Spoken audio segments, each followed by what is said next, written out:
Hello, warriors. Welcome to the You Movement. I am B. And today I wanted to talk a little bit about what's going on in my own world, because I imagine you too are facing some of these similar energies.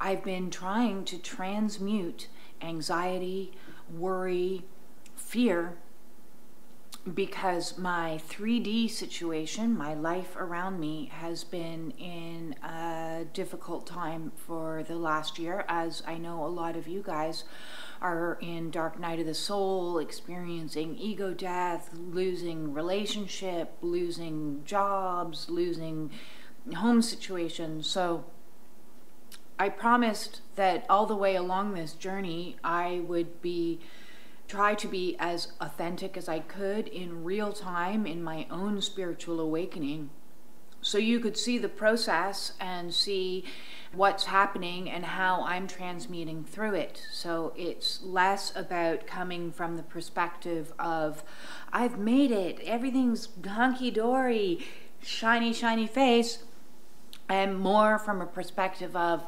this is happening, this is real, this is what I'm doing about it. So my home has been in the hands of lawyers for over a year now, as they're negotiating terms out on how to handle the situation. And without going into too much detail, it's been a long, arduous process of me fighting very hard to try to save my home. And in this process, Spirit has been using this situation as a means to express more and more out of me. So it's been my own dark night of the soul, my own ego death. I kind of view it as each round of stress and each round of anxiety and each round of fear is like a ketchup sachet that's being squeezed and squeezed and squeezed, and more is coming out of me. So it is an enlightening process. It's part of the awakening path, and I understand that it serves a greater purpose than just being a really annoying, stressful situation. It's helping me to transmute some of my own insecurities and my own belief about self and what I can handle and what I can't handle, my own ability to show up for myself, my own ability to speak up for myself, my own ability to be in my own power. This process has been arduous and long. It definitely would qualify as a prolonged tower moment that has come with many waves and many hits. You receive another email from your lawyer, and then you're like, another spiral. And today I had pulled some oracle cards over there on TikTok and Facebook, and the first card up was Dark Night of the Soul, and it was a picture of this very spiral energy. So each round of stress brings me further and further and further and further down into the darkness, into the depths. And as I transcend down into these places, it's clearing out, it's forcing me to face all of my fears one after another after another. And along the awakening path, you will be presented with not only losses, but fears of losses and fears of abilities and fears and anxieties and worries. So that's one of the things that's been happening in my own world right now. And those of you that have been following me know that I recently got divorced. So I'm really standing on my own 2 feet for the first time through this process. So Spirit has me in a deep training program. I feel a little bit like Batman in Batman Begins, when he first begins training, and that's what it's been like. It's been a lot of hits to the head, hits to the side, a lot of falling down and making mistakes, a lot of picking myself back up.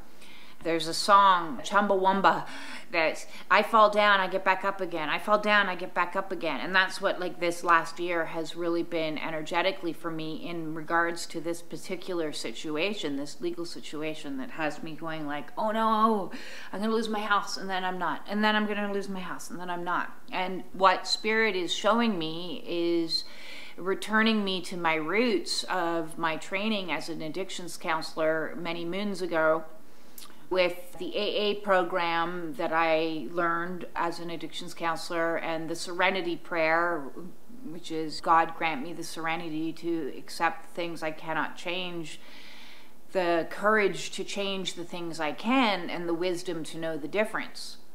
So this process has been very much in line with that, in teaching me many life lessons about letting go and allowing whatever's going to happen is going to happen, and that's very difficult. But at the same time, having the courage to stand up for what I can and fight for what I can, do the paperwork, do the organization, do whatever is necessary, because you can't just close yourself off and say, okay, dear God, please take care of this for me. And trust me, I've been praying extensively for over a year now, asking for divine guidance, asking for clarity, asking to be helped, shown which way that I'm supposed to go. And it also helped to make me come to a place of acceptance that if I do in fact lose my house, then that is something that I'm going to have to accept and roll with the punches and understand that I'm being moved for my highest and greatest good, if that is what's happening. So it's very much that case, sera, whatever will be kind of attitude that is very difficult to cultivate, especially for somebody who has a lot of trauma. Living in that moment of non-worry, of just presence and just allowing that there's nothing I can do in this particular moment in time. I've got the appointments on the books to talk to this specialist, or got my appointment on the books to talk to that person, and I've reached it, like I've extended and done all of the work that I can do, and tomorrow we'll have more information for me as more meetings are set up to be had. But in the moment, in the here and now, in the today, I have to be in the energy of letting go and just accepting that it's out of my hands. It's in God's hands. I can't control any further the outcome, whatever it is. And so I wanted to come on and talk a little bit about this today, because I know a lot of people are facing these types of issues of having to let go of things and not know what next steps are. And that's a huge thing along this awakening journey, is you get a little bit of an insight to, wait a second, something in my life isn't working anymore, or something in my life isn't in flow, something in my life, there's static, there's resistance, there's disharmony, there's non-resonance, so it's incongruent. And it may feel a little bit like this, and that could be having the insight or the foresight of a relationship coming to its natural end, or a job situation that no longer resonates with you. You have a feeling, but you're not quite there yet to have, well, what's next, you know? And in that process, on the awakening path of things starting to be in an energy of drift, and I can remember years and years before my marriage completely disintegrated, I had a vision, I had the foresight to say, listen, what is happening is that I can see very clearly we're on two different tracks, on two different trains, and the trains are going like this. And so I turned to my husband and said, what can we do to get back onto the same train? Because we're on different trains, and ultimately we're going in different directions. And that fell on deaf ears, unfortunately. So the trajectory of that moving away just continued until finally all the rest of the pieces of the puzzle were in place, and Spirit was like, right, this is done now. It's, you know, you hit the station and it's time to get off the train.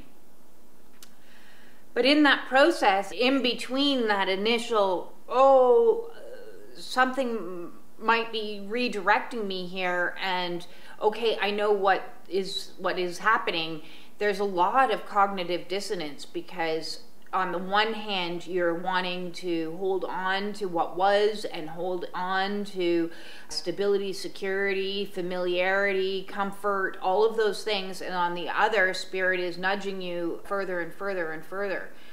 So I'm today in a place of prayer and trying to cultivate that serenity vibe of, I have to accept whatever will be. I have to allow, if I'm meant to stay in this home, I will, and if I'm meant to leave this home, I will. And that is in itself a spiritual practice that has required for me, with my very strong ego at once upon a time that would have fought very hard for the outcome to be one particular way. And I was very much a fighter in regards to trying to always make things better, trying to like solve problems, trying to fix everything. That is a trauma response. It's actually not a fight in the sense of I'm going to fight against, well, it is in a way, fight something. It's more of flight, as in I'm going to keep myself very busy and fight for fixing, do this. Now I'm going to do this. I'm going to prepare this paperwork over here. I'm going to do this over here. And in that busyness, it feels like productivity. And there's nothing for me to do now except wait until I have more information. And for those that have experienced a lot of trauma, waiting is a very difficult energy to be in. And so today I'm offering out to you and to myself the same advice, that we need to return to the body. And when the energies are, and we're trying to transmute and clear out energies and help relax into the now, into presence, into accepting whatever may be, the body is the answer. So this morning I started my day with affirmations, as I do most mornings. I've done a little bit of yin yoga and off to do some aligned walking. And the more we cultivate the energy within the body, the more we're able to transmute the anxiety and the fear of the unknown, because the fear of the unknown is a big one. And this awakening process is all about facing all of your fears. Every single one of them is going to be shown to you in great clarity so that you can transmute it, alchemize it, heal it, recover from it. So today's mission is all about embracing the unknown, embracing that the known will become known in divine time, and there's nothing you can do about that.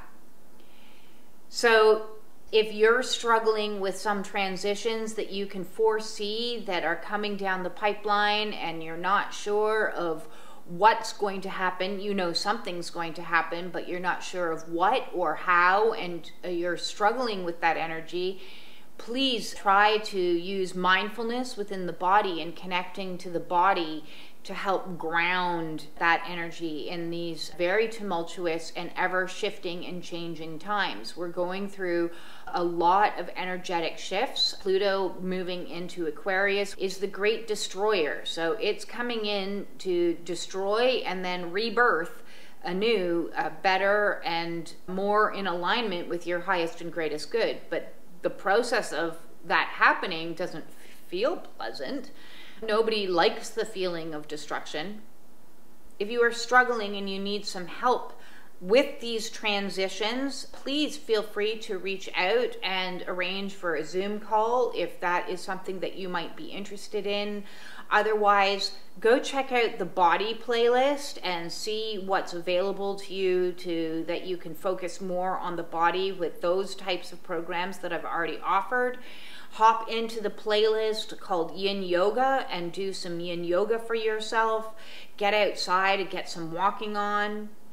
I really appreciate, as I've said in multiple videos, any likes, any shares, any subscriptions that come to the channel, because it's helping assist me and propel me into another unknown, but hopefully this one's a little bit more of an exciting unknown, as it's all still in a very rebirth phase for me, the You movement.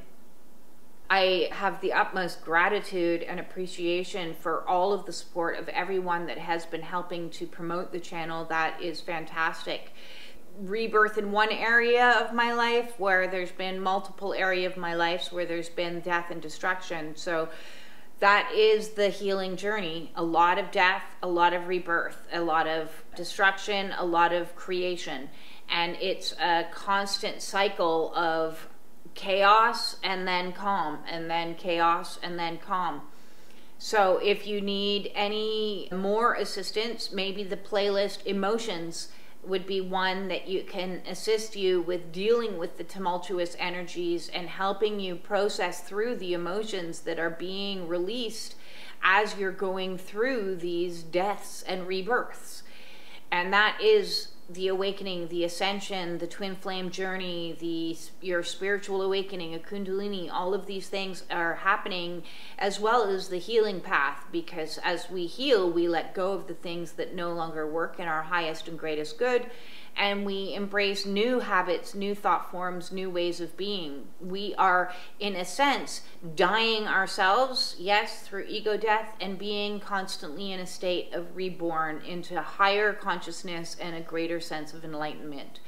And with that said, I wish you all the most love in my heart and appreciation, and hope you all are in an energy of peace and can cultivate peace and stability and security through these ever-changing times. If you leave a comment or a question below, maybe some other people are dealing with some of the same stuff that you are, and so a bit of a community can help each other there. Otherwise, hop over to my Spiritual Warriors group on YouTube and ask a question there. Maybe some of the other people in the group can assist you as well.